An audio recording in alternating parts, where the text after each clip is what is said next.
Students, welcome back to जौहरी पाठशाला। आज का जो मैं वीडियो लेके आया हूं उसमें मैं मैथ्स के काफ़ी डिफरेंट कॉन्सेप्ट्स के इंपॉर्टेंट क्वेश्चन को डिस्कस करूंगा, जिससे कि जी मेन मैथमेटिक्स पेपर में जब आप क्वेश्चन अटेंड करेंगे तो आपका टाइम काफ़ी सेव होगा और स्कोर एनहेंस करने के लिए आपके पास काफ़ी अच्छे चांस बनेंगे। इस समय जो भी टाइम आपका बचा है वो आप क्वेश्चन प्रैक्टिस पे दीजिए और डिफरेंट टाइप के क्वेश्चंस को प्रैक्टिस कीजिए।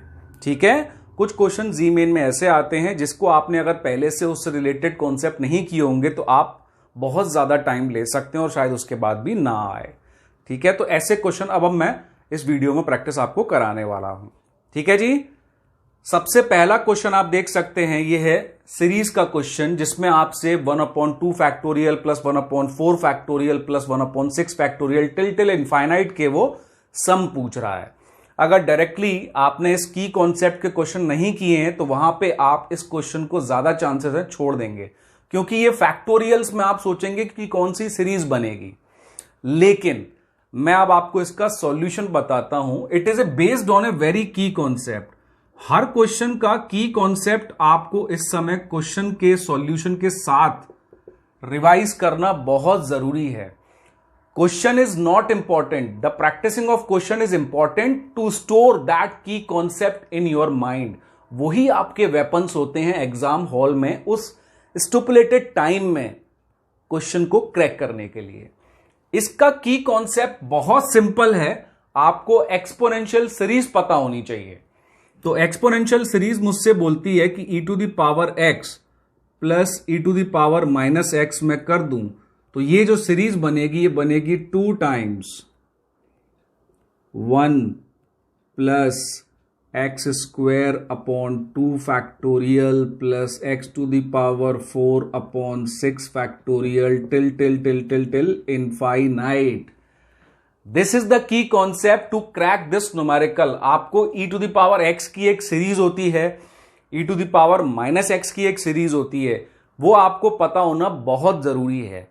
इस की कॉन्सेप्ट के साथ आप लॉगरिथमिक सीरीज भी याद रखें और बाकी कुछ सीरीजेस दी हुई हैं वो भी आप याद रखें। ठीक है, मैं इन सीरीजेस को अपने टेलीग्राम ग्रुप पे भी अपलोड करता हूं, आप उसको भी फॉलो कीजिएगा।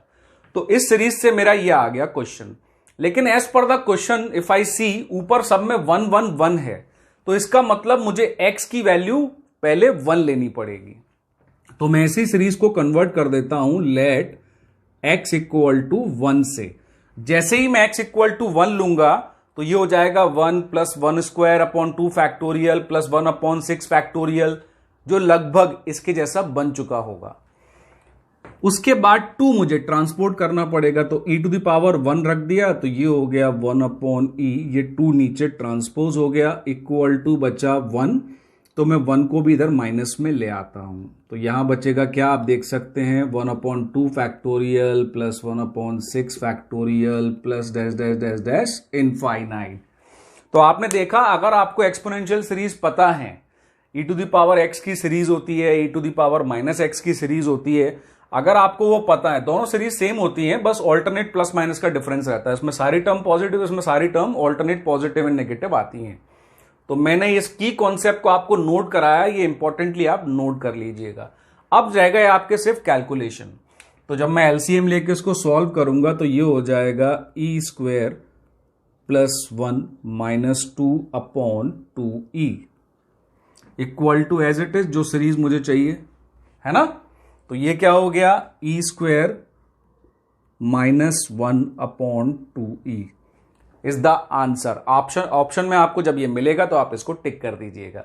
ठीक है, चलिए अब अपने नेक्स्ट क्वेश्चन पे चलते हैं। हेलो फ्रेंड्स, अपन चलते हैं सेकंड क्वेश्चन के लिए। सेकंड क्वेश्चन है आपका डिटरमिनेंट से। क्वेश्चन दिया हुआ है कि 3 लीनियर इक्वेशंस दी हुई है हमको और बोला गया है इन 3 लीनियर इक्वेशन का सॉल्यूशन नॉन ट्राइवल है। ABC 0 नहीं है, हमें AB प्लस BC की वैल्यूज निकालनी है। जैसा कि हमेशा मैं आपको बोलता हूं, क्वेश्चन में कुछ वर्ड जो कंडीशन दी होती है वो बहुत ही इंपॉर्टेंट इनपुट होते हैं जो क्वेश्चन सॉल्व करने में आपकी हेल्प करने के लिए आते हैं। जैसे यहां दिया हुआ है नॉन ट्राइवल सॉल्यूशन, और नॉन ट्राइवल सॉल्यूशन की कंडीशन क्या होती है, वो है इसका की कॉन्सेप्ट। तो हम सबसे पहले नोट करते हैं की कॉन्सेप्ट। कभी भी 3 लीनियर इक्वेशन दी हुई हूं और उन लीनियर इक्वेशन का सॉल्यूशन नॉन ट्राइवल आना हो, वो तभी हो सकता है जब determinant of coefficient of x y and z 0 हो। नॉन ट्राइवल सॉल्यूशन की कंडीशन के लिए जो डिटर्मिनेंट बनेगा coefficient of x y and z का, वो 0 होना चाहिए। मैं आपको डिटर्मिनेंट बना के दिखाता हूं। यहां पर x की वैल्यूज का एक कॉलम में आएगा, कोफिशिएंट नोट करना है 1 1 1, ये कोफिशिएंट आ गया 1 1 1।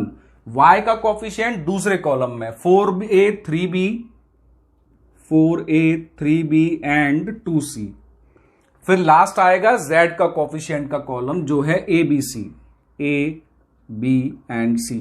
ये डिटर्मिनेंट नॉन ट्राइबल सॉल्यूशन के लिए 0 होना चाहिए, तो मैंने इसको 0 के इक्वल कर दिया। वैसे अब आपका क्वेश्चन यहां से डायरेक्टली सॉल्व हो जाता है। क्वेश्चन को सॉल्व करने के लिए सिर्फ एक ही स्टेप बहुत इंपॉर्टेंट होती है, वो होती है उसके की कॉन्सेप्ट की। जैसे ही आपने वो पकड़ लिया की कॉन्सेप्ट, फिर आपको सिर्फ मैथमेटिक्स का सॉल्यूशन पार्ट रह जाता है, multiply divide addition and subtraction. आपका काम वहीं पूरा हो चुका होता है। तो ये हर एक की कॉन्सेप्ट को आप हमेशा अंडरलाइन करके स्टोर करें और माइंड में बसा के रखें, जिससे आपको एग्जाम में बहुत हेल्प मिलेगी। अब बस हमें इसको सॉल्व करना है। डायरेक्टली एक्सपेंड करेंगे कर सकते हैं, बट टाइम ज्यादा जाएगा या बहुत कैलकुलेशन हो जाएंगे। तो हम किसी भी 2 एलिमेंट को 0 बना लेते हैं। तो किन्हीं भी 2 एलिमेंट को 0 बनाने के लिए मैं ऑपरेशन कर देता हूं R2 पे R2 माइनस R1, और R3 पे भी कर देता हूं R3 माइनस R2। तो आप देखोगे R1 एज इट इज रह गया, R2 पे मैंने ऑपरेशन किया R2 minus R1, 1 minus 1 0, 3b minus 4a और b माइनस a। फिर मैंने R3 माइनस R2 किया, 1 माइनस 1 0, 2c माइनस 3b और ये हो गया c minus b equal to 0 चल रहा है। अब मुझे कॉलम 1 के अलोंग एक्सपेंड करना बहुत इजी हो गया, क्योंकि मैंने 2 एलिमेंट को ऑलरेडी 0 बना लिया है। तो मेरी लास्ट स्टेप है, मैं इसको कॉलम 1 के अलोंग एक्सपेंड करूंगा, जिसमें सिर्फ मुझे एक ही का मल्टीप्लीकेशन मिलेगा इस फर्स्ट एलिमेंट का। तो 1 इंटू करेंगे तो क्या मिलेगा, 3b minus 4a into c minus b minus 2c minus 3b into b minus a, and ये सारी इक्वेशन 0 के इक्वल है। अब बस आपको इसको सॉल्व करना है। चलिए सॉल्व कर लेते हैं। 3b इंटू सी हो गया 3bc minus 3b square minus 4ac plus 4ab, minus sign चल रहा है, सबके साइन चेंज होंगे। कैलकुलेशन मिस्टेक्स भी बहुत स्टूडेंट करते हैं। की कॉन्सेप्ट पता लग गया, लेकिन कैलकुलेशन में जरा सी गड़बड़ से +1 का ऑप्शन -1 हो गया। इतनी अच्छी मेहनत करने के बाद भी अगर आपके -5 हो जाएंगे सिर्फ इसलिए कि आपने कैलकुलेशन में ध्यान नहीं दिया, बहुत जल्दी में हो गया। कैलकुलेशन हो या फिर की कॉन्सेप्ट, बहुत ध्यान से करें। 25 में से अगर आपने 15 क्वेश्चन भी एग्जैक्टली करेक्ट कर दिए, ध्यान देकर, आपका स्कोर बहुत अच्छा निकल जाएगा। तो कैलकुलेशन पे भी विशेषकर ध्यान दें। माइनस साइन है, सारे मल्टीप्लाई के साइन चेंज होंगे। ये हो जाएगा -2bc, -2ac होना था, माइनस की वजह से +2ac हो जाएगा। ये होना था -3b स्क्वायर, लेकिन +3b स्क्वायर हो जाएगा। ये फिर होना था ये +3ab, लेकिन ये -3ab हो जाएगा। और ये सब किसके इक्वल है, 0 के। अब देख लेते हैं क्या बचता है। 3bc माइनस 2bc, bc बचा, 3b स्क्वायर माइनस का, 3b स्क्वायर प्लस का, 4ac मुझे मिला माइनस का, फिर मिला और ये मिला 2ac, तो ये बचा माइनस का 2ac, 4ab माइनस 3ab, ये बचा ab।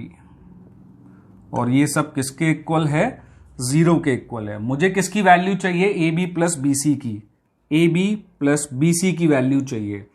तो ab प्लस bc को मैं यहां रखता हूं और 2ac को उस साइड ले जाता हूं। तो आपको ऑप्शन में दिया होगा 2ac, आपको 2ac पे टिक करना है। तो ये होते हैं क्वेश्चन को सॉल्व करने के तरीके, जिसमें हमने क्या देखा। पहला मेथड होता है सबसे इंपॉर्टेंट, की कॉन्सेप्ट। पहले तो आपको समझना पड़ेगा ना कि क्वेश्चन को क्रैक कैसे करना है, उसमें ऐसा कौन सा कॉन्सेप्ट हो जो मैं लगाऊंगा।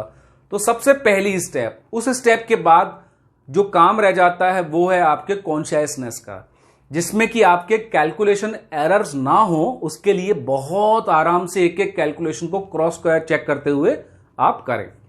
चलिए चलते हैं नेक्स्ट क्वेश्चन की तरफ। चलिए स्टूडेंट चलते हैं अपने नेक्स्ट क्वेश्चन की तरफ। ये क्वेश्चन है क्वाड्रेटिक इक्वेशन से। हमें एक क्वाड्रेटिक इक्वेशन दे रखा है और बोला हुआ है कि all the values of m for which the roots of the equation, इस इक्वेशन के जो दो रूट्स आएंगे वो हमेशा -2 से ग्रेटर हो और 4 से स्मॉलर होना चाहिए, वो ये बोल रहा है। अल्टीमेटली उसके कहने का मतलब है कि अल्फा बीटा जो आपके रूट्स आने वाले हैं वो -2 से 4 तक होने चाहिए। उनकी हमें रेंज दे रखी है roots of the quadratic equation की। तो हमसे पूछ रहा है वो जो m है उसकी वैल्यू का इंटरवल क्या होगा, मतलब वो कहां से कहां तक वैल्यूज होंगी। तो ये तो हमने समझा क्वेश्चन, जो सबसे इंपॉर्टेंट पार्ट है। अब इसको क्रैक कैसे करें। तो हमें जब रूट्स की रेंज दे रखी है तो हमें roots in the form of m find करने पड़ेंगे, तभी हम इसको इससे लिंक कर पाएंगे और m की वैल्यू फाइंड कर पाएंगे। ठीक है, तो इसके रूट्स के लिए मैं पहले इसको फैक्टराइज करने की कोशिश करता हूं। तो आप देखेंगे x² - 2mx प्लस m² -1 को m+1 इंटू m-1 में लिख सकता हूं a² - b² के फॉर्मूले से। अगर आप इस पे गौर करें तो आप देखेंगे इन दोनों को अगर ऐड कर दिया जाए तो 2m मिल जाता है आपको, लेकिन आपको माइनस साइन के साथ चाहिए 2m। तो आप इसी में क्या करेंगे, x² - m+1x माइनस m-1x कर देंगे। ठीक है, -m -2m हमको मिल जाएगा, -1 + 1 कैंसिल्ड हो जाएगा और ये हो गया एज इट इज। तो ये मेरा पहला काम कंप्लीट हो गया फैक्टर्स का।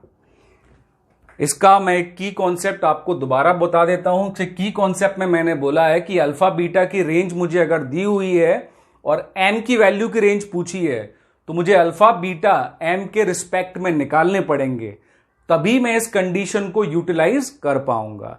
तो मैं वही काम कर रहा हूं, अल्फा बीटा को m की फॉर्म में निकाल रहा हूं। तो मैंने उसके लिए इक्वेशन को फैक्टराइज कर दिया। फैक्टर्स ढूंढने में मुझे ज्यादा प्रॉब्लम नहीं हुई, जब मैंने इसको इस तरह से एक्सपेंड करके लिखा तो मुझे फैक्टर्स मिल गए। अब बस ग्रुपिंग करके फैक्टर्स मुझे बनाने हैं। तो अगर आप ग्रुपिंग करके फैक्टर्स बनाएंगे तो आपको एक फैक्टर मिलेगा m+1, आप देख सकते हैं, और दूसरा फैक्टर मिलेगा आपको m-1। अब as per the condition alpha beta मुझे -2 और 4 के बीच में चाहिए। तो m+1 m-1 से ग्रेटर होगा, ये तो हम देख के बता सकते हैं। सेम नंबर में 1 ऐड होना और सेम नंबर से 1 सब्ट्रैक्ट होना, तो ये ग्रेटर है, ये स्मॉलर है। तो अगर ये ग्रेटर है तो इसको रखते हैं हम 4 से स्मॉलर। तो मुझे मिला कि m की वैल्यू 3 से हमेशा कम होगी। अब मैं m-1 को रखने की कोशिश करता हूं ग्रेटर देन -2 से। m-1 should be greater than -2। ठीक है, तो आपको m क्या मिल जाएगा, ग्रेटर देन -1। क्लियर है। तो हमारे पास m की रेंज क्या आ गई, फ्रॉम -1 से 3, और यही आपको ऑप्शन में वहां पे टिक कर देना है। क्वेश्चन को फिर मैं बता रहा हूं क्रैक करने के लिए। क्वेश्चन को सबसे पहले बहुत आराम से पढ़ें। क्वेश्चन को पढ़ने के बाद कंडीशंस को आप हमेशा इंपॉर्टेंटली नोट डाउन करें अपने रफ पेज पर। उस कंडीशन को जो पूछा जा रहा है उससे लिंक कैसे करें, जैसे ही आपको ये मिलता है सॉल्यूशन आपका स्टार्ट हो जाएगा। ठीक है, चलिए नेक्स्ट क्वेश्चन की तरफ चलते हैं। चलिए अब हमारा नेक्स्ट क्वेश्चन आपके सामने है। हमें रेंज निकालनी है एक फंक्शन की। रेंज के बहुत क्वेश्चन मिलते हैं, इसलिए मैं इसको काफी अच्छे से डिस्कस करना चाहता हूं। रेंज ऑफ द फंक्शन, एक फंक्शन दिया हुआ है ट्रिग्नोमेट्री के कॉन्सेप्ट के अकॉर्डिंग, और मुझे इस फंक्शन की रेंज निकालनी है। अब रेंज निकालने के लिए फंक्शन की हम सब जानते हैं कि रेंज मतलब होता है जो फंक्शन है उसकी मिनिमम से मैक्सिमम वैल्यू। उस फंक्शन की वैल्यू मिनिमम से मैक्सिमम किस पे डिपेंड करती है? जो उस फंक्शन का वेरिएबल होता है, जो इसमें x है। तो रेंज के लिए हमेशा हर कोई आपको एक ही चीज सिखाता है, एक स्टैंडर्ड प्रोसीजर, कि रेंज के लिए आप सबसे पहले x का डोमेन फाइंड कीजिए, उस फंक्शन का डोमेन फाइंड कीजिए, क्योंकि उस डोमेन से ही उस रेंज का पता लगता है। क्योंकि फंक्शन जो भी वैल्यू अचीव करता है वो अपने वेरिएबल के कारण आती है। तो वेरिएबल का जो सेट ऑफ सॉल्यूशन पॉसिबल है, पहले हमें वो कैलकुलेट करना होता है, और उसको रखने के बाद हमें फंक्शन की मैक्सिमम और मिनिमम वैल्यू पता लग जाती है। ठीक है, तो ये है स्टैंडर्ड प्रोसीजर। यहां पर एक इंपॉर्टेंट रिजल्ट एज ए की कॉन्सेप्ट की तरह आपका यूज होने वाला है, और वो की कॉन्सेप्ट आपको फिर से नोट डाउन कर लेना है, क्योंकि इस की कॉन्सेप्ट के बिना थोड़ा सा लेंदी हो जाएगा, जो वहां पर नहीं है। क्योंकि जी मेन जो अभी होता है उसके अकॉर्डिंग वो ऐसे स्टूडेंट को तलाश कर रहे हैं जो इंटेलिजेंट भी हो, मतलब काफी अच्छा उसमें एबिलिटीज हो क्वेश्चन को सॉल्व करने की, कॉन्सेप्ट वाइज लगा के, और उसकी स्पीड भी बहुत अच्छी हो। तो आपका इंटेलिजेंशिया प्लस स्पीड का टेस्ट है ये, अकेले आपका इंटेलिजेंशिया का टेस्ट नहीं है जी मेन। ये आप उन सब में से क्विक कौन है, 10 इंटेलिजेंट हैं, उन 10 में से मुझे अगर वो 2 क्विक बंदे चाहिए तो ये उसका टेस्ट है। इंटेलिजेंट भी हो और क्विक भी हो। जब क्विक की बात आती है तो कुछ कॉन्सेप्ट आपको अपने बैंक ऑफ माइंड में रखना होते हैं। ऐसे क्वेश्चन का जो की कॉन्सेप्ट है वो ये है कि अगर कोई भी function a sin x plus b cos x की फॉर्म में दिया होगा, तो उस फंक्शन का जो रेंज होगा वो होता है -√(a² प्लस b² से √(a² प्लस b²। ये उसकी मैक्सिमम और मिनिमम वैल्यू का रेंज होता है, जो function a sin x plus b cos x की फॉर्म में होते हैं। ये की कॉन्सेप्ट आपको नोट करना है ऐसे क्वेश्चन के लिए, उसको इजी बनाने के लिए। ठीक है, लेकिन अगर मैं फंक्शन को देखता हूं तो उसने ट्विस्ट किया हुआ है, डायरेक्टली इस फॉर्म में नहीं दिया हुआ है, sin x कहीं नहीं दिख रहा है मुझे, तो sin x की वैल्यू मुझे कन्वर्ट करनी पड़ेगी। उसके लिए मैं इस कॉस्ट को, कंपोनेंट को एक्सपेंड करूंगा। तो 5 cos x as it is plus 3। जब मैं cos a प्लस b से इसको एक्सपेंड करूंगा तो क्या मिलेगा मुझे? cos x into cos π/3। cos π/3 मतलब कितना होता है? 60 degree, which is 1/2, minus sin x into sin 60 which is √3/2 plus 4 as it is. ये मेरा फंक्शन आ गया। मैं इसको और एक्सपेंड करके लिखता हूं तो मुझे क्या मिल जाएगा? आप देखेंगे -3√3/2 sin x, और यहां पे मिल जाएगा 3/2 cos x plus 5 cos x। तो ये क्या हो जाएगा? 5 2 10 plus 3 13 cos x by 2 13/2 cos x, और प्लस 4 एज इट इज।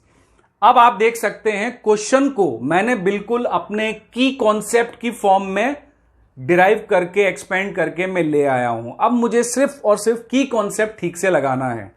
यहां पर आने के बाद अपनी कैलकुलेशंस पे बहुत ध्यान रखिएगा। जल्दीबाजी में कैलकुलेशन रॉन्ग होने के कारण +2 आता है, पता लगा आंसर -2 है, आप थोड़ी सी मिस्टेक कर गए। तो इतनी मेहनत के बाद अगर आपके माइनस मार्किंग हो जाएगी तो अच्छा नहीं होता है। तो कैलकुलेशन पे विशेष कर ध्यान दीजिए। तो मैंने जैसे बताया, अभी एक फंक्शन को अपन ले लेते हैं। 4 तो कांस्टेंट है, जो भी मैक्सिमम मिनिमम वैल्यू आएगी उसमें 4 का एडिशन तो होना ही है। इसकी मैक्सिमम और मिनिमम वैल्यू क्या होगी? इसकी मिनिमम वैल्यू क्या होगी? ये रही, -√(a², यानी इसका स्क्वायर करेंगे तो कितना मिलेगा? 27/2। इसका स्क्वायर मिलेगा 169/2 का अंडर रूट। लेकिन ये तो सिर्फ इसका आया ना मैक्सिमा, और इसका मिनिमा आया ना। मुझे +4 तो हमेशा इसमें ऐड होना ही है, तो मैंने +4 ऐड कर दिया। तो मैंने देखा ये आ रहा है 7, 169 प्लस 27 होगा 196, जो कि होता है 14, 14/2 हो जाएगा 7। तो मिनिमम और मैक्सिमम वैल्यू के लिए क्या हो गया, -7 + 4 और 7 + 4। तो मेरी मिनिमम और मैक्सिमम वैल्यू क्या आ गई, -3 से लेके 11। This is the option I have to tick in the answer key. ठीक है, फिर मैं एक बार रिपीट कर देता हूं। क्वेश्चन सॉल्व करने के लिए आप बहुत इंपॉर्टेंटली क्वेश्चन को ध्यान से देखें, उसको की कॉन्सेप्ट से लिंक करें। की कॉन्सेप्ट मोस्ट इंपॉर्टेंटली डायरेक्टली नहीं लगेगा, कुछ ना कुछ ट्विस्टिंग तो वो देते ही हैं, जैसे यहां उन्होंने दिया हुआ है, क्योंकि आपको थोड़ा सा एक्सपेंड करना पड़ा और इस फॉर्म में लेके आना पड़ा, तो उसके बाद आपने कैलकुलेट कर लिया। तो की कॉन्सेप्ट को इंपॉर्टेंटली नोट कर लें, ये बहुत इंपॉर्टेंट फॉर्मूले बन जाते हैं आपके लिए। चलिए अब चलते हैं अपने नेक्स्ट न्यूमेरिकल की तरफ। चलिए अब चलते हैं अपने नेक्स्ट न्यूमेरिकल पे। नेक्स्ट न्यूमेरिकल है लिमिट को सीरीज के साथ कंबाइन किया हुआ है। ऐसे क्वेश्चंस आपको बहुत मिलेंगे जहां पर दो कॉन्सेप्ट को आपस में मिक्स किया जाता है। ये क्वेश्चंस दिखने में काफी टफ होते हैं, लेकिन अगर ऐसे क्वेश्चंस की प्रैक्टिस आपने पहले कर रखी है या फिर आपको इंटीग्रेशन का अगर बेसिक रूल पता है कि समेशन को हम इंटीग्रेशन कैसे लिखते हैं, तो आपके लिए ये क्वेश्चन बहुत इजी हो जाता है। लेकिन प्रॉब्लम ये है कि हम चीजों को बेस से नहीं पढ़ते हैं।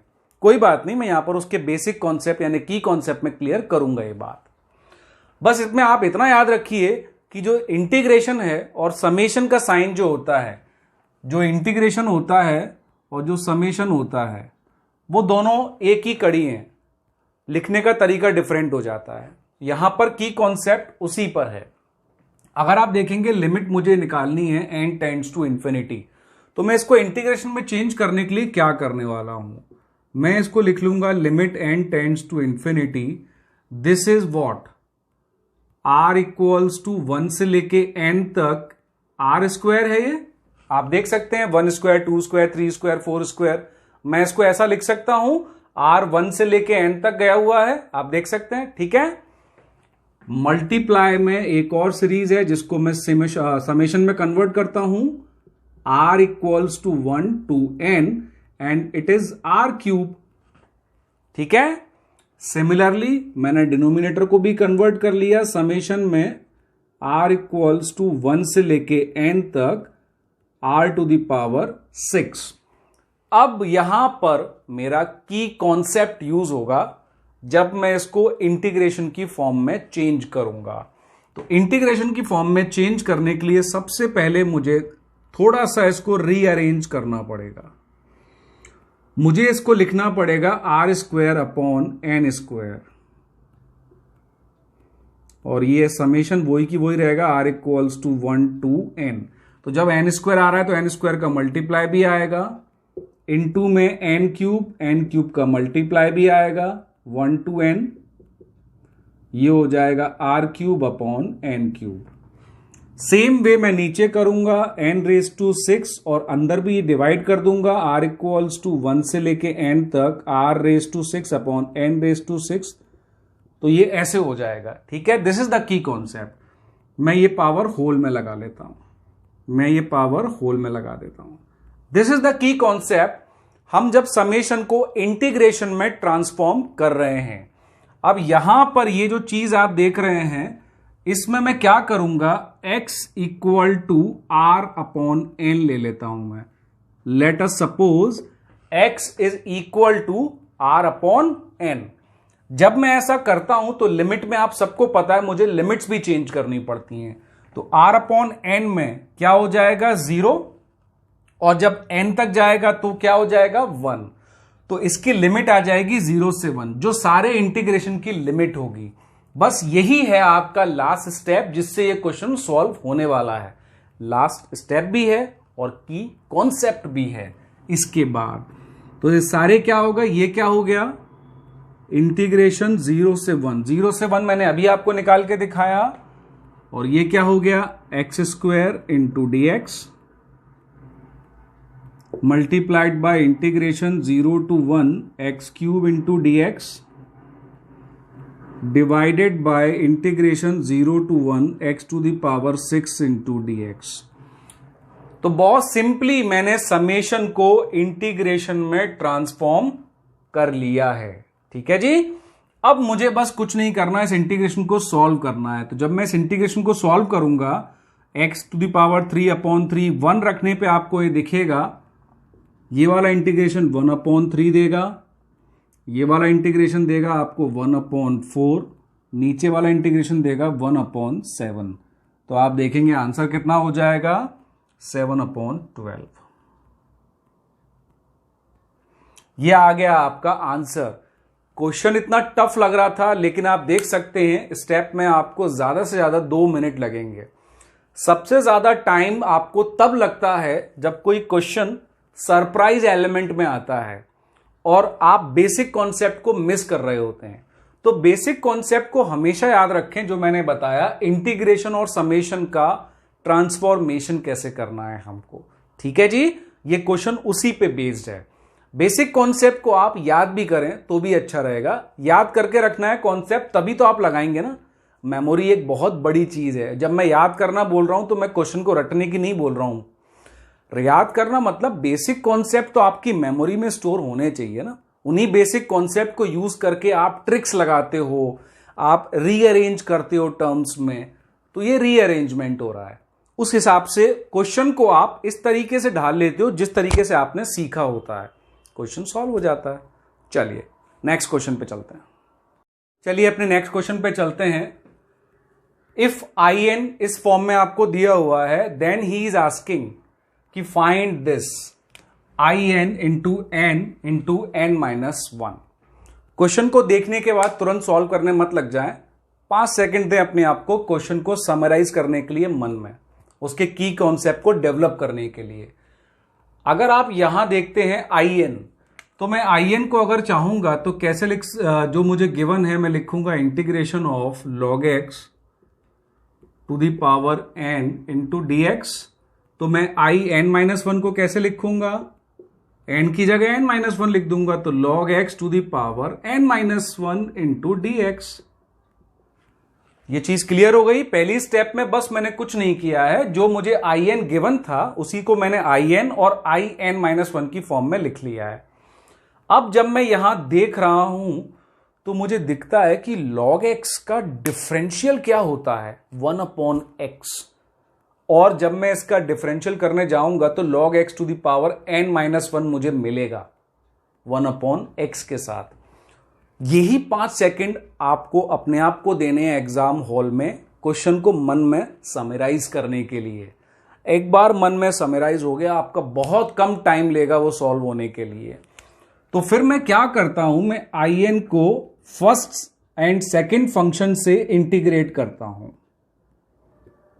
मैं आई एन को फर्स्ट एंड सेकंड फंक्शन से इंटीग्रेट कर सकता हूं। मैंने log x को फर्स्ट फंक्शन ले लिया और 1 को ले लिया सेकंड फंक्शन। अब मैंने इसको इंटीग्रेट किया with the help of the first and second function formula of the integration. तो first function as it is log x to the power n, second function का इंटीग्रेशन हो गया x, फिर फॉर्मूले के अकॉर्डिंग माइनस एक बड़ा इंटीग्रेशन और फर्स्ट फंक्शन का आता है डेरिवेटिव। वो क्या हो जाएगा, n into log x to the power n-1। Chain rule लगाना पड़ेगा क्योंकि log x to the power n है, कंपोजिट फंक्शन है, फंक्शन इनसाइड है फंक्शन। log x का हो जाएगा 1/x, 1 का इंटीग्रेशन x रहता है। ये आ गया। ये स्टेप मेरी कैसे आई, मैंने आई एन में फर्स्ट एंड सेकंड फंक्शन के फॉर्मूले को यूज करते हुए इसको इंटीग्रेट किया। मैंने इसको लिया फर्स्ट फंक्शन, इसको लिया मैंने सेकंड फंक्शन और इंटीग्रेट कर दिया। x कट गया, n आ गया कॉमन। तो जब x कट गया यहां पर मैंने देखा x कैंसिल्ड आउट हो गए और n को मैं बाहर लिख लेता हूं। अरे log x to the power n-1 तो आई n-1 है। तो मेरा क्वेश्चन लगभग सॉल्व हो गया जैसे ही मेरी ये स्टेप आती है। ये हो गया -i इंटू n-1। ठीक है, अब इस पूरे को इस साइड ट्रांसपोर्ट कर दो आप, तो आपको मिल जाएगा I n plus n into I of n-1 equal to x into log x की पावर n। जो वो आपसे पूछ रहा है उस ऑप्शन को आप टिक कर दो। ठीक है, सिंपल। चलिए, थैंक यू। इसी तरह के फिजिक्स और मैथमेटिक्स के इंपॉर्टेंट क्वेश्चंस और इंपॉर्टेंट कॉन्सेप्ट्स को और क्वेश्चन के करने के तरीके को हमेशा एकदम हड़बड़ाए नहीं क्वेश्चन देख के कि फटाफट पेन लेके चालू हो गए। 5 से 10 सेकंड क्वेश्चन को बहुत आराम से पढ़ें और मन में उसको समराइज जरूर करें। एक बार आपकी प्लानिंग समराइज हो गई मन में ना, तो सॉल्व करने के लिए सिर्फ और सिर्फ कैलकुलेशन बचते हैं। उसको केयरफुली करें, आपका क्वेश्चन बहुत इजीली सॉल्व हो जाएगा। ये जो पीरियड बचा है अभी जी मेन फैब अटेम्प्ट के लिए, इसमें बहुत जरूरी है आप क्वेश्चन जब सॉल्व कर रहे हैं, घर पे प्रैक्टिस कर रहे हैं, तो सिर्फ एक डायरेक्शन में मत करें कि बस क्वेश्चन प्रैक्टिस करते जा रहे हैं। हर क्वेश्चन का बेसिक कॉन्सेप्ट आप अपनी कॉपी में अलग से लिखिए। वही बेसिक कॉन्सेप्ट है जो वहां पे जाके आपको काम आने वाला है। Practice makes a man perfect क्यों बोलते हैं? क्योंकि प्रैक्टिस से हमें सीखना क्या है, क्वेश्चन तो नहीं रट सकते, इतने हजारों लाखों क्वेश्चन कौन रट के जाएगा। बेसिक कॉन्सेप्ट को वहां से हमें एब्जॉर्ब करके अपने अंदर रख लेना है और एग्जाम हॉल में बैठ के 5 सेकंड का टाइम उस क्वेश्चन को पढ़ के मन में समराइज करने के लिए जरूर दें। वही पीरियड आपको बताएगा कि क्वेश्चन को आगे सॉल्व कैसे करना है। एक बार प्लानिंग मन में हो गई फिर सॉल्व हो जाता है। ठीक है जी। इसी तरह के अच्छे material for NEET, IIT JEE main advanced और आपका ओलंपियाड्स, NTSE, ACT और बहुत सारे ऐसे एग्जाम्स के लिए आप प्लीज जौहरी पाठशाला चैनल पे बने रहें, सब्सक्राइब करें, अच्छा लगे तो शेयर करें और इंपॉर्टेंट की कॉन्सेप्ट को मैं PDF फॉर्म में अपने टेलीग्राम ग्रुप पे भी डालता हूं joharipathshala.com पे, आप उस पर चेक कर लीजिए। Thank you, best of luck.